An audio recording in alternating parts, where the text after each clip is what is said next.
큰아이가 초등학교 고학년이 되었을 때 같은 반 학부모들을 알게 되었다. 8살 터울의 둘째 아이를 키우면서 외로웠고 작은 아이를 돌보느라 큰 아이에게 무심해질까봐 염려되었다. 고독을 선택하며 자격증 취득과 나를 위한 시간을 보내고 나니 무료함이 스멀스멀 올라왔던 시기다. 처음에는 그들과의 관계가 반가웠다. 내 유럽 생활 이야기를 흥미로워하며 자주 궁금해했다.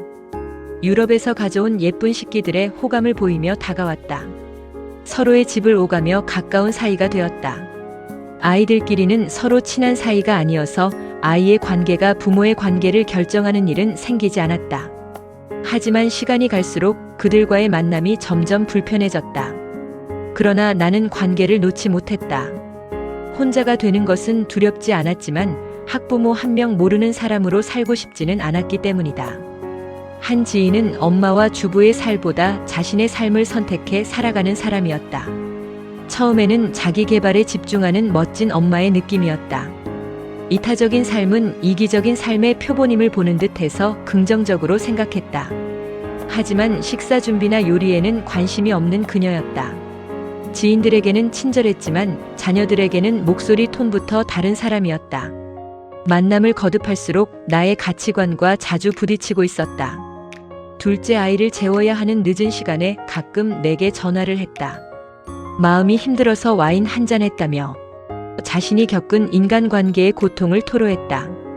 얘기를 풀어놓을 사람이 나밖에 없다며 긴 시간 전화를 끊지 않았다.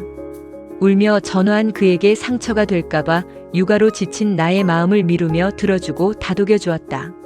아이 학교 정보에 무심했던 그녀는 나의 정보와 지식에 의존하며 자주 도움을 청했다. 그녀의 큰 아이는 공부 재능이 뛰어났다. 아이의 시험 성적 결과를 매번 내게 자랑하며 내 아이의 결과를 물었다.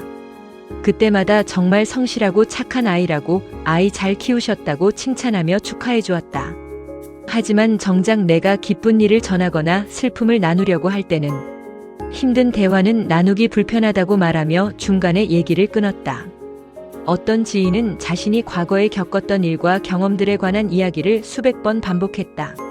만날 때마다 같은 얘기를 하는 자신을 왜 모르는 걸까? 하는 생각이 들었다. 그때 이런 일이 있었잖아. 그때 우리 엄마는 말이야.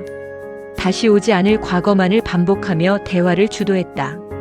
친정 부모님, 아이들과 사는 모습만이 행복의 근원인 것처럼 보였다. 현재의 일상과 시댁 가족들에 대해서는 부정적 얘기만을 쏟아냈다. 성실하고 공부 잘하는 아이들이 멋지게 성장하는 모습에 감사하기보다 가지지 못한 것과 상황에 대한 불평불만에 끝이 없었다. 책을 읽고 얻은 열정 가득한 삶과 꿈에 관한 얘기를 꺼내면 그들은 관심이 없었다.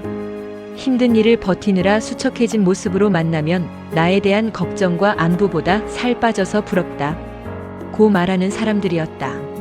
내게 온 기쁨은 노력이 아니라 그저 행운이라 말하며 도움이 필요하면 서슴없이 부탁했다. 좋은 사람으로 보이고 싶어 거절하지 못했다. 지인들과의 관계를 정리하기로 마음먹는 일은 쉽지 않았다. 긴 시간 만난 인연에 대한 배려라고 생각해서 참았지만 나에 대한 존중은 줄어들음을 느꼈다. 좋은 게 좋은 거다라며 모두 이해하려 애썼던 나의 어리석음에 대한 결과였다. 존중이라는 것은 말없이 참는 사람에게 오는 것이 아니었다. 아이러니하게도 사람들은 배려하는 사람보다 함부로 할 수 없는 사람을 더 귀하게 여기기도 한다. 누군가를 만난 뒤 마음이 무겁다면 그건 마음이 보내는 신호다. 그런 만남은 내 삶에서 조용히 지워야 한다. 거절해야 하는 순간은 늘 찾아온다. 거절하는 일이 누군가의 사소한 부탁이나 제안이 아닌 인간관계라면 마음이 더 무겁다. 하지만 애매하게 끌어가는 관계와 태도가 서로를 더 불편하게 만든다. 거절은 단순히 싫다고 말하는 것이 아니다. 내 마음을 지키고 관계를 건강하게 만드는 선택이라는 사실을 깨달은 순간 마음부터 정리하고 관계도 정리했다. 내게 주어진 시간의 일부라도 그들과 공유해서는 안 된다고 판단했다. 새로운 시간을 만들어내는 것에 초점을 맞추기로 했다. 어지러운 짐을 정리하는 일과 마찬가지로 인간관계도 정리가 필요하다. 관계를 정리하면서 알았다. 정리를 통해 나를 위해 쓸 시간과 마음을 더 확보했다는 사실을 말이다. 직장 생활을 5년간 함께 했던 분에게 전화가 왔다. 퇴사하고 유럽 주재원으로 나가 살다 한국에 돌아왔다는 소식은 들었는데 연락이 늦었다고. 함께 일했던 시기, 나의 업무 능력을 높이 평가해 주셨던 분이기에 연락이 반가웠다. 재취업에 의사가 있는지를 묻고 함께 일하고 싶다고 하셨다. 대기업을 퇴사하고 자산관리 회사의 본부장이 되어 일하고 있다며 당신의 비서직을 제안하셨다. 아침 9시에 출근해 오후 5시까지 근무이고 과거의 내 경력과 경험으로 쉽게 할 수 있는 업무였다. 긴 시간 경력이 단절된 나에게 후한 연봉을 제시했다. 기업의 정직원이 되어 복지 혜택을 누리며 직장 생활을 다시 시작할 수 있는 기회였다. 2명의 매니저가 근무하고 있어 업무 분담이 확실하고 과도한 업무 스트레스는 없다고 했다. 내가 가진 재능과 특성이 업무를 더욱 잘할 수 있을 것 같은 기대로 진중하게 고민했다.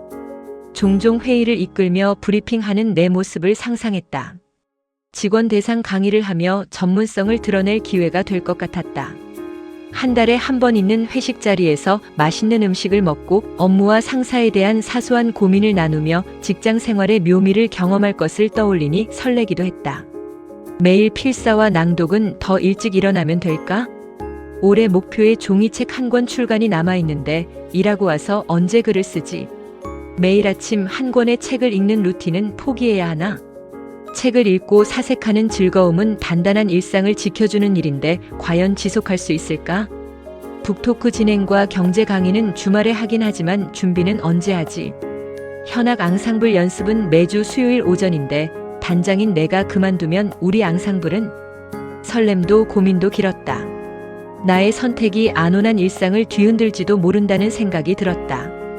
무라카미 하루키는 돈으로 살 수 있는 것들에 돈을 쓰고 돈으로 살 수 없는 것들에 시간을 보내라 고 말했다. 직장에 다니게 되면 아침 9시부터 오후 5시까지 시간은 내 시간이 아니다. 이후의 시간 또한 의도대로 쓸 수 없게 될지도 모른다. 시간은 쓰는 것이 아니라 설계하는 것이라 믿으며 살았는데 직장인이 되면 앞으로의 시간 사용에 문제가 생길 것 같았다.